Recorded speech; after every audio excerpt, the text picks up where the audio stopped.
और is nothing, life is nothing, decision making. जीवन क्या है? निर्णय है। कदम कदम पर हम लोगों को निर्णय लेने पड़ते हैं। ये निर्णय लेना ही जीवन है और कुछ नहीं। जीवन और कुछ नहीं। जीवन का मतलब यही है, decision making, continuous decision making. कोई कैसे निर्णय लेता है ये सब तय कर देता है। किस तरह से आप निर्णय लेते हो सब तय कर देते हैं। सही निर्णय लो, जीवन लॉन्ग टर्म में बहुत बड़ी चीज है। और निर्णय लेने में हम लोग सही निर्णय नहीं लिए तो ये जीवन है, हाथ से निकल जाएगा, अफसोस रह जाएगा। एक दिन माना चला गया, एक जीवन चला गया पूरा का पूरा, पता ही नहीं चला। तो एक बार क्या हुआ, एक राजा के 4 राजकुमारियां थी। गौर करिएगा, 4 राजकुमारियां। और उन चारों राजकुमारियों के अलग अलग डिसीजन मेकिंग स्टाइल थी। चारों सगी बहनें, लेकिन चारों की डिसीजन मेकिंग स्टाइल अलग अलग थी। अब ये आपको बताना है कि किसने सही निर्णय लिए, किसने नहीं लिए। एक बार राजा ने उन चारों को एक एक मुट्ठी अनाज दिया कि इसको संभाल के रखना, साल भर बाद वापस लूंगा। साल भर बाद उनको बुलाया कि वो एक एक मुट्ठी अनाज तुमको दिया था वो वापस दो।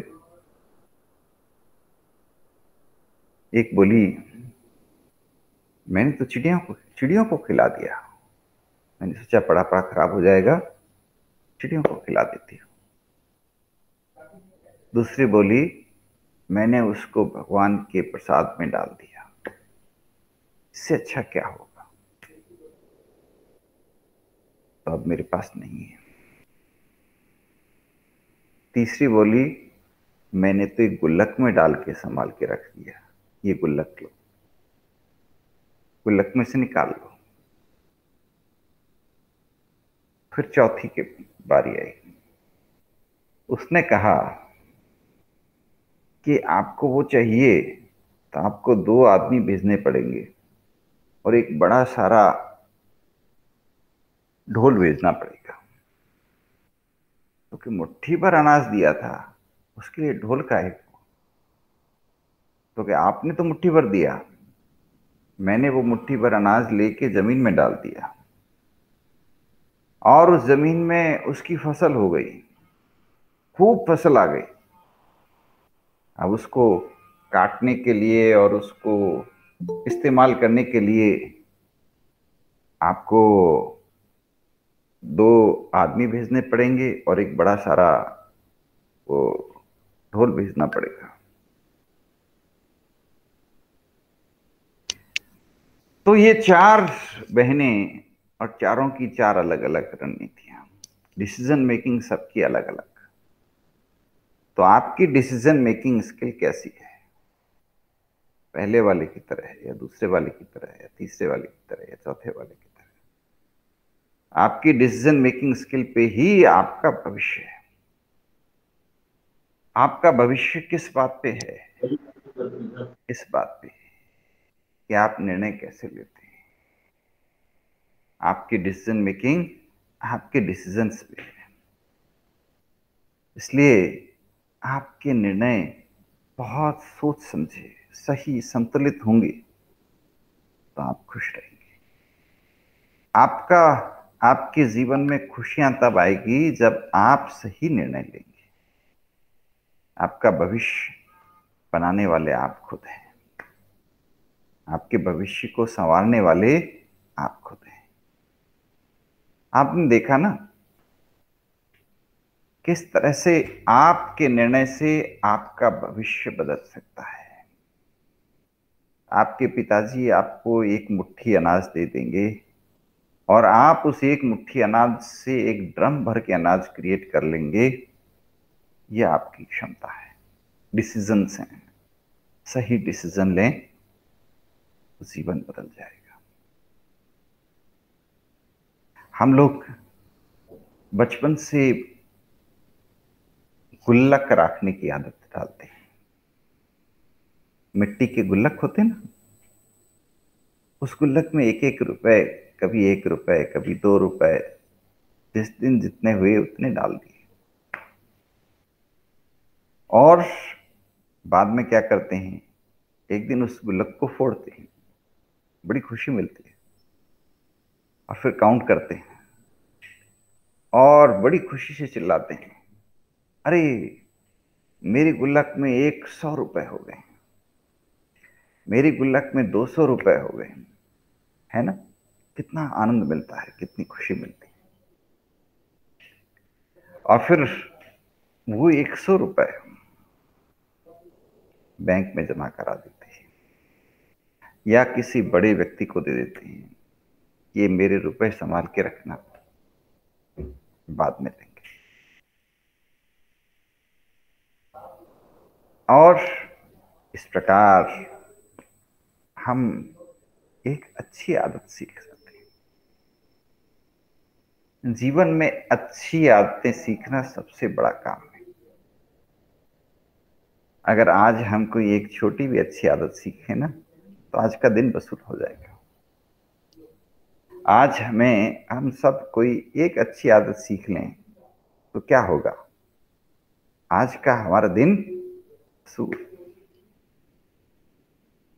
छोटे बच्चे तो सीखते रहते हैं, क्योंकि आप क्या हैं, आपने देखा होगा छोटे बच्चे, नन्हे बच्चे खेलते रहते हैं, उन्हें भी सीखने में मजा आता है और आपको भी सिखाने में उनको मजा आता है। तो एक छोटा बालक खेल रहा होता है ना, तो आप क्या करते हो, आओ मैं तुझे एक चीज सिखाती हूँ, ले आओ, चौक चौक लेके आओ, स्लेट लेके आओ, मैं तुमको हाथी बनाना सिखाती हूँ। शाम को उसको उसके पापा मम्मी पूछते हैं दिन भर में क्या सीखा, तो कहता है आज हाथी बनाना सीखा। एक दिन में एक चीज सीख ली ना, वो दिन वसूल हो गया। तो जब हम छोटे थे तो ये छोटी छोटी चीजें सीख करके कितना खुश हो जाते थे, और हर दिन हमारे चेहरे पर मुस्कुराहट रहती थी। अब वो जो चीज हमने बचपन में सबसे ज्यादा दिखाई थी, वो अब कहाँ गायब हो गई। बचपन में क्या दिखाई थी सबसे ज्यादा, अपने दांत। मुस्कुराते रहते थे, खिलखिलाते रहते थे, छोटी सी बात होती हा हा हा हा हा हा। जो बात बिल्कुल छोटी होती थी, जिस पे हम लोगों को खुशी या मुस्कुराहट कुछ नहीं आए, उस पे भी छोटे बच्चे तो खिलखिला देते, हंस देते। वो चीज हमने क्यों छोड़ दी, वो क्यों छोड़ दी। वो बात बात पे खिलखिलाना, वो बात बात पे मुस्कुराना, वो बात बात पे बिदक जाना, कभी रोना, फिर मुस्कुरा देना, फिर हंस देना, वो जो कला थी बचपन की, वो कहां चली गई। जीवन में नई बातें सीखनी है, लेकिन ये जो पुरानी बातें हैं वो भी तो बचा के रखनी है। रोज कभी इकोनॉमिक्स पढ़ते हो, कभी हिस्ट्री पढ़ते हो, कभी पॉलिटिकल साइंस पढ़ते हो, खूब सारा दिमाग में डाल देते हो, डालते रहो। पर जो हमारे साथ सबसे अनमोल चीजें हैं, बचपन से हमारे साथ है, मुस्कुराना, खिलखिलाना, हर पल में आनंद उठाना, वो तो मत छोड़ो, वो कभी मत छोड़ो। गुनगुनाइए, मुस्कुराइए, गुनगुनाइए, मुस्कुराइए, हंस हंस के सबको दीवाना बनाइए। गुनगुनाइए, मुस्कुराइए, देखिए, जीवन से बेहतरीन कुछ नहीं है, जीवन से अद्भुत कुछ नहीं है। हम जिंदा है ना, और भारत जैसे देश में, ये क्या कम है खुश होने के लिए? खूब खुश होइए। भारत जैसे देश में जिंदा हैं हम, जहां हर तरफ, देखिए कितना फर्क है। एक तरफ अफगानिस्तान जैसे देश है और एक तरफ भारत है। एक तरफ अफगानिस्तान जैसे देश हैं जहां सांस लेने के लिए भी सोचना पड़ता है, परमिशन लेनी पड़ती है। बिना बुर्के आप कॉलेज में नहीं जा सकते। और एक तरफ भारत है जहां आपको पूरी अभिव्यक्ति की आजादी है। आप अपने सपनों को ऊंचाइयों पे ले जा सकते हैं, आसमान पे। सोचिए, nothing is impossible, nothing is impossible. और जो लोग जितना बड़ा सोचते हैं उतना ही बड़ा करके दिखाते हैं। अभी आपने पढ़ा होगा, एक अवनी नाम की लड़की थी, एक्सीडेंट हो गया, कमर की रीढ़ की हड्डी चली गई। तो क्या हुआ? एक रीढ़ की हड्डी तो गई, क्या हुआ? हौसला थोड़ी गया, हौसला नहीं गंवाया। और अभी पैरालंपिक्स में एक गोल्ड मेडल और एक ब्रॉन्ज मेडल जीत के ले आई। ये भारत है, ये भारत है दोस्तों। एक और व्यक्ति, पांव कट गया एक्सीडेंट में, हौसला थोड़ी गंवाया। ओलंपिक में जेवलिन थ्रो, और जेवलिन थ्रो में गोल्ड मेडल। वाह, ये भारत है। एक बंदे ने अकेले अपने दम पर पूरा का पूरा जंगल बना दिया। हकीकत में हजारों के हजारों पेड़ लगा दिए। आसाम में एक पूरा जंगल एक बंदे का लगाया हुआ है।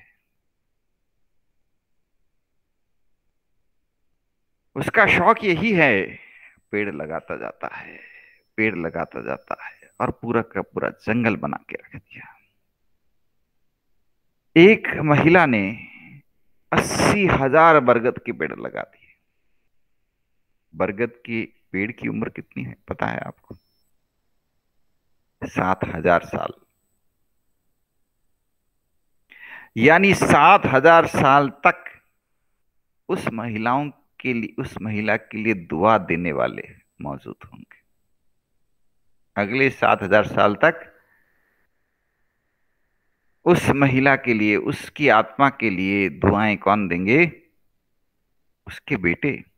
वो बरगद के पेड़, उसने 80,000 बरगद के पेड़ लगाए। सोचिए, उसके 80,000 बेटे उसके लिए दुआएं देंगे। कितने सालों तक? 7,000 सालों तक। आप भारत से हो ना? भारत की क्या विशेषता है? दूसरे देशों में भारत में क्या फर्क है? दूसरी जमीन में, भारत की जमीन में, आबो हवा में क्या फर्क है? आप खुद सोचिए। ये भारत है जहां आज नहीं, हजारों वर्षों से हम लोग पेड़ों को जीवित मानते आए। पेड़ों में भी प्राण है, ये मानते आए। ये भारत है, आज नहीं हजारों वर्षों से हम इन पेड़ों को भी पूजते आए, सम्मान देते आए, है ना? देखिए आप, दुनिया में कोई और देश नहीं मिलेगा जहां एक पीपल के छोटे से पौधे को कोई भारतीय अपने जूते तले नहीं दबाएगा। कहेगा इसमें जान है, देवता है, ये पीपल हमारा देवता है। विज्ञान को तो अब पता चला है कि पीपल ऑक्सीजन देता है, दिन रात हमेशा ऑक्सीजन देता है। भारतीय लोगों को तो आज नहीं हजारों सालों से ये पता है कि ये पीपल देवता है। ये देवता है, यानी ये देता है, हम सबको देता है, भरपूर देता है।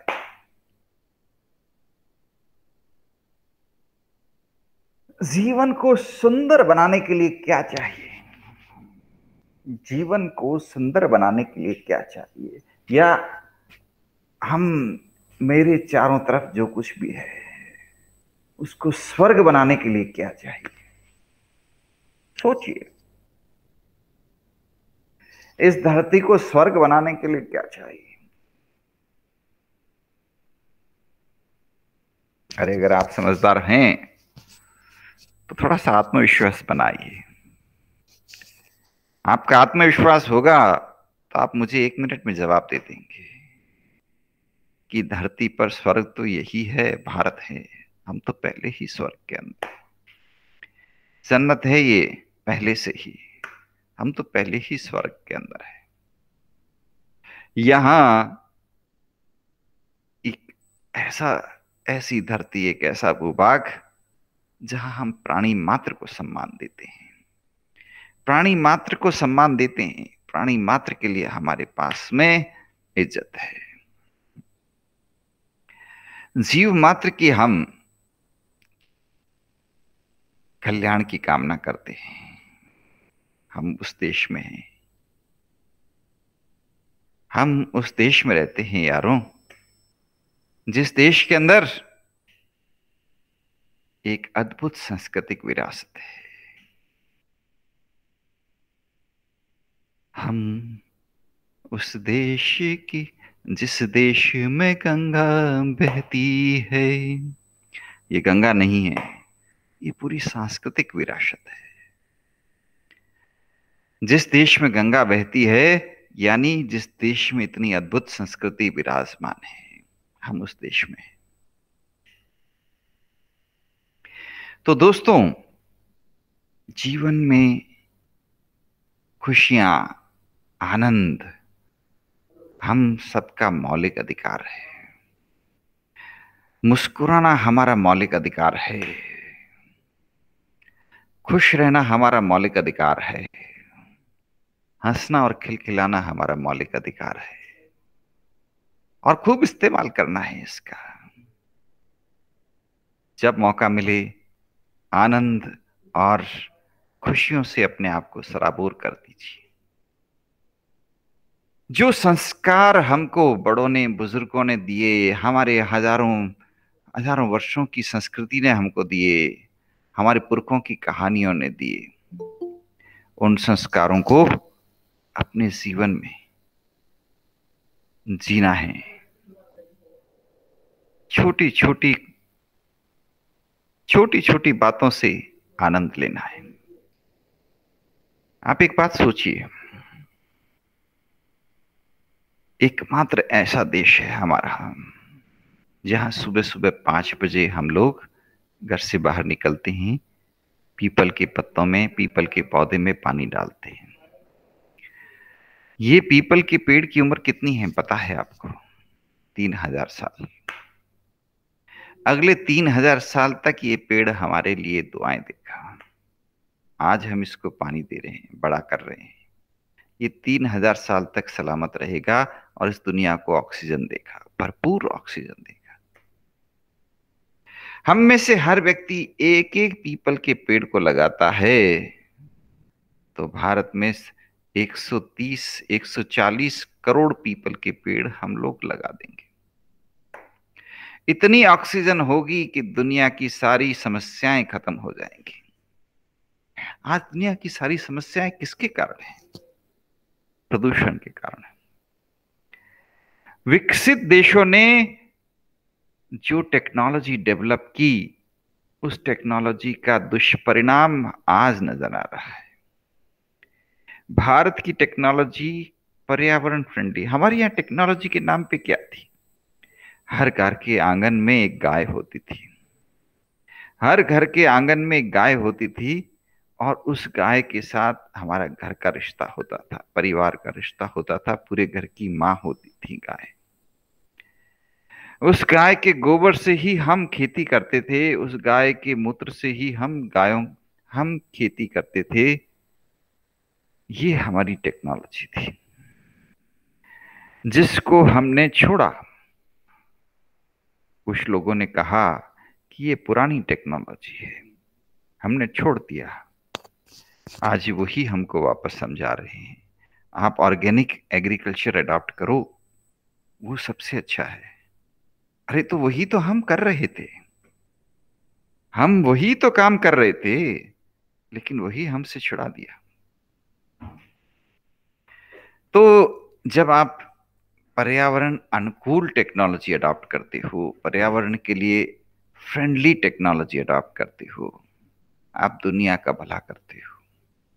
और नहीं तो क्या हो रहा है, ग्लेशियर्स पिघल रहे हैं, पर्यावरण संकट आ रहा है, समुद्र का स्तर बढ़ रहा है, वैज्ञानिक चेतावनी दे रहे हैं अगले 100 सालों में धरती का टेम्परेचर 5 डिग्री बढ़ जाएगा, मुंबई शहर डूब जाएगा पानी में।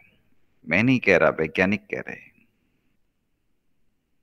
छोटे छोटे महाद्वीप लुप्त हो जाएंगे, डूब जाएंगे, अनेक पक्षी, जीव पूरी तरह लुप्त हो जाएंगे। 200-300 सालों तक अगर इसी तरह चलते रहे तो ये इंसान भी लुप्त हो जाएगा। आज आप बात करते हो ना कि एक समय धरती पे डायनासोर रहा करता था,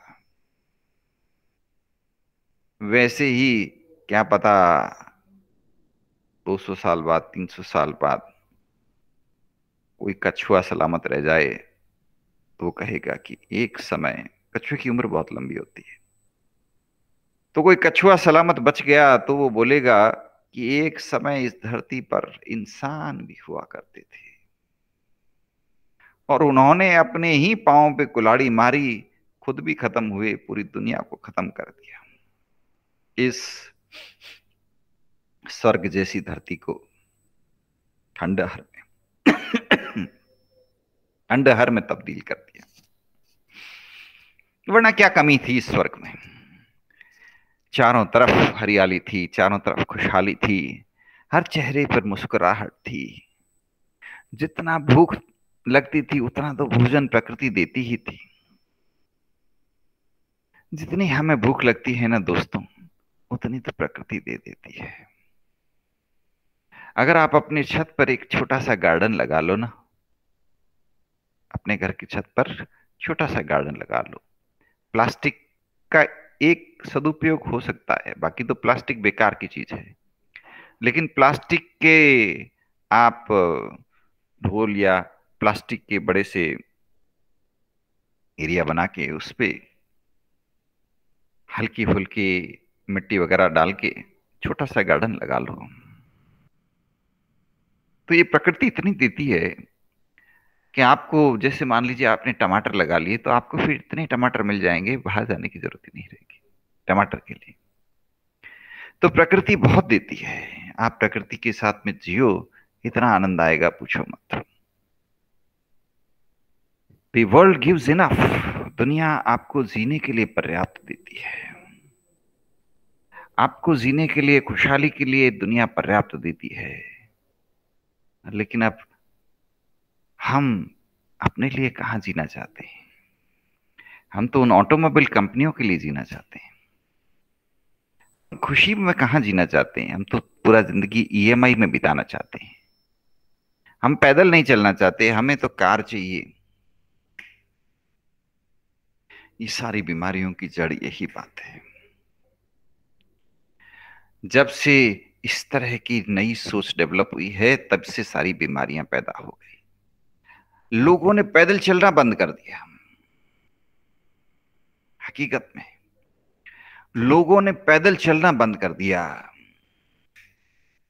मैं रोज 5 किलोमीटर वॉकिंग करता हूं, अब मैं लोगों से किसी को पूछता हूं कि भैया तुम कितना किलोमीटर पैदल चल लोगे, तो वो मेरी तरफ देखते हैं, हंस देते हैं। आप समझ गए ना,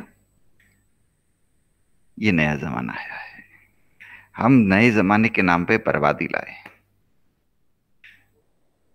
आज हालत ये हो गई है कि सड़कों पर बड़ी बड़ी कार लेने की होड़ बन गई है, हर व्यक्ति बड़ी बड़ी कार लेता है, इतनी बड़ी कार, अरे तुम पूरी जिंदगी इसी के ईएमआई में खत्म हो जाओगे। सोचता नहीं है एक बार भी, जो कमाई आती है फिर परेशान होते हैं, अरे भाई महंगाई बढ़ गई। अरे महंगाई बढ़ गई, तुम्हारी आमदनी कितनी बढ़ गई? पहले कितने कमाते थे? मैंने अपनी जब नौकरी की शुरुआत की थी तो मुझे 1,000 रुपये महीना तनख्वाह मिलती थी और उसमें मैं खुश रहता था। 1,000 रुपये महीने में मैं बहुत खुश रहता था, खुशियां ही खुशियां थी। आज के लोगों से तो आप पूछोगे, उनकी तनख्वाह जितनी बढ़ाओगे वो उतने ही ज्यादा परेशान नजर आएंगे, उतने ही ज्यादा डिसअपॉइंटेड नजर आएंगे। क्यों? कहेंगे कि साहब तनख्वाह तो आपने बढ़ा दी, ईएमआई बढ़ गया साथ में। अरे तो किसने कहा था तुम्हें ईएमआई जाने के लिए? क्या झोंपड़ी में सुख नहीं मिलता था? खुशियां नहीं मिलती थी? आनंद नहीं मिलता था? कोई परेशानी थी? जब घर के आंगन में गायें थी तो क्या परेशानियां थी? घर की जगह फ्लैट में शिफ्ट हो गए, झोंपड़ी की जगह फ्लैट में शिफ्ट हो गए, खुशियों की जगह ईएमआई ने ले ली, दिन रात टेंशन। हमें अपने देश को फिर से खुशहाल करना है दोस्तों। कैसे करेंगे? सोचो इस पर और मुझे बताओ। एक बार पूरी दुनिया के अंदर बहस चल रही थी, मेरे देश की जीडीपी ज्यादा, मेरे देश की जीडीपी ज्यादा। ये देश है ना कुछ तथाकथित विकसित देश, मैं उन्हें विकसित नहीं मानता, लेकिन अब क्या करें, अर्थशास्त्री लोग उनको विकसित देश कहते हैं। किस लिहाज से विकसित है मुझे नहीं पता। खैर, वो विकसित दो देश सब लोगों को बता रहे थे, देखो हमारी जीडीपी इतनी, हमारी जीडीपी इतनी। हमारे पड़ोस में एक छोटा सा मुल्क है भूटान, उसने उनकी खूब ली, उनका खूब मजाक उड़ा दिया। बोला हमसे जीडीपी की बात मत करो, बात करनी है तो हैप्पीनेस की बात करो। हम हैप्पीनेस को मेजर करते हैं, खुशहाली को मेजर करते हैं, जीडीपी नहीं मेजर करते। हम लोगों की खुशहाली पर ध्यान देते हैं, जीडीपी पे ध्यान नहीं देते। हम खुशहाली को ही केंद्रित बना करके अपनी योजना बनाते हैं। वाह, क्या बात की थी। विकसित देशों की अकल ठिकाने आ गई। वो बोले अच्छा हैप्पीनेस मेजर करते हो? तो बोले हाँ। तब से विकसित देशों ने भी हैप्पीनेस को मेजर शुरू कर दिया कि हम भी खुशहाली नापेंगे। आज वे भी खुशहाली को माप रहे हैं और कह रहे हैं हाँ ये सही चीज है। जीडीपी क्या करना, आकलन करना है, खुशहाली का आकलन करना है, लोगों की खुशियां बढ़ाने पे काम करना है। ये क्या जीडीपी जीडीपी लगा रखा है? ऐसे बदलाव आते हैं दोस्तों। बदलाव के लिए काम करना है, इस तरह काम करना है। खुशहाली के लिए काम करिए। ये क्या जीडीपी जीडीपी लगा रखा है? और अगर आप खुशहाली बढ़ाएंगे, चारों तरफ खुशियां फैलाएंगे, सोचिए आज हर देश खुशहाली के ऊपर केंद्रित हो रहा है, हम भी उसी तरफ लौट चले। हाँ अब लौट चली, वक्त आ गया है दोस्तों, फिर से लौट चले। अब लौट चले। ये बहुत हो गया जीडीपी जीडीपी। अब हमें अपने देश को बनाना है, अपने देश को खुशहाल बनाना है, चारों तरफ खुशियां फैलानी है। और खुशियां फैलाने के सूत्र बड़े आसान है, वो समझने हैं। सरल रहो, खुशहाल रहो। हर व्यक्ति को सरल बनाना है, कोई छल नहीं, कोई कपट नहीं, कोई परेशानी नहीं, कोई झंझट नहीं। सरल जीवन और आनंद ही आनंद है।